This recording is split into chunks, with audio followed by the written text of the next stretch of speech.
導言：自信不僅僅是一句漂亮話，它是一種精神狀態，它是你面對世界的態度。真正的自信不是大喊大叫，它平靜而沉穩，就像暴風雨中堅固的樹幹。而這正是我們今天要學習如何培養的。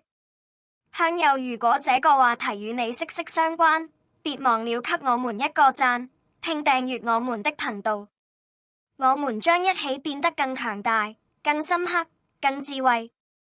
對話框：了解信任的基礎。信任始於你意識到的地方，你已經很有價值，無需額外的成就，無需證明自己的價值，而是相信自己的價值是無條件的。當你不是從他人的缺點或期望的角度來看待自己，而是將自己視為一個獨一無二的個體，值得在這個世界上擁有自己的一席之地時，真正而深刻的自信就誕生了。練習自我同情和積極的內心對話。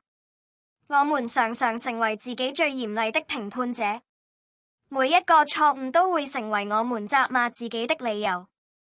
相反，想象用鼓勵的話語與自己對話，你能做到。你在學習，你在前進。積極的內心對話是你在懷疑世界中的個人避難所。你對自己說得越親切，你就會越自信地向前邁進，走出舒適區。對未知的恐懼是很自然的，但你的成長正是從舒適的終點開始的。每天戰勝自己的小勝利，會讓你鼓起勇氣採取行動，即使是在可怕的時候。每走出一步，你都會發現自己甚至不知道自己擁有的力量。塑造成長型思維。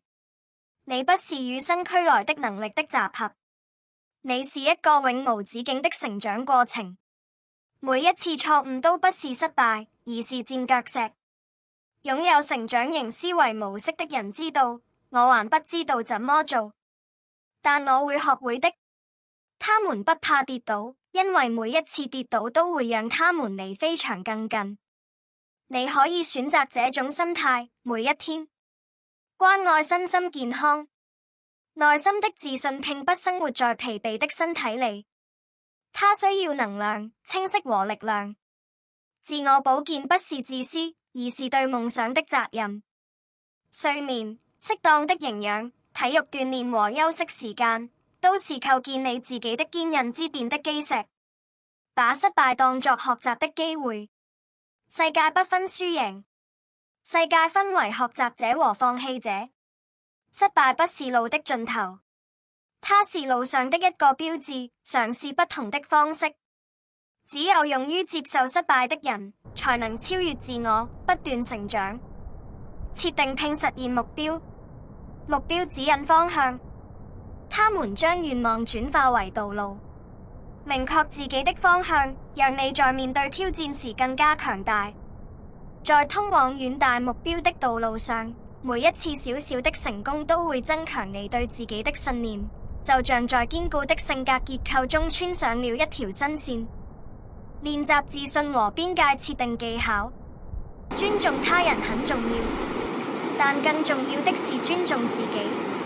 設定界限就是能夠說，這是我的起點，我值得尊重。學會毫無愧疚地說不，毫無畏懼地說是。你的聲音很重要，明智地使用它，擁抱你的獨特性和個性。在這個努力讓我們變得千篇一律的世界裡，最大的勇氣就是做你自己。你的獨特性就是你的超能力，讓你與眾不同的是你無價的天賦。培養自己的獨特性，你就能給世界帶來只有你才能帶來的光芒。踐行感恩和積極的願景。有感恩的地方，就有繁榮；有夢想願景的地方，就是道路開始展開的地方。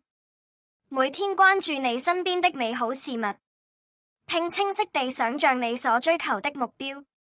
畢竟，我們的想象力是創造現實的第一步。結論：你不必成為理想主義者，你必須成為一個現實主義者，每天都是一個新的機會，選擇自信而不是恐懼，選擇感恩而不是自責，選擇行動而不是沮喪。你的力量已經在你體內，只等你真正相信自己。通過 Depot.com 免費版翻譯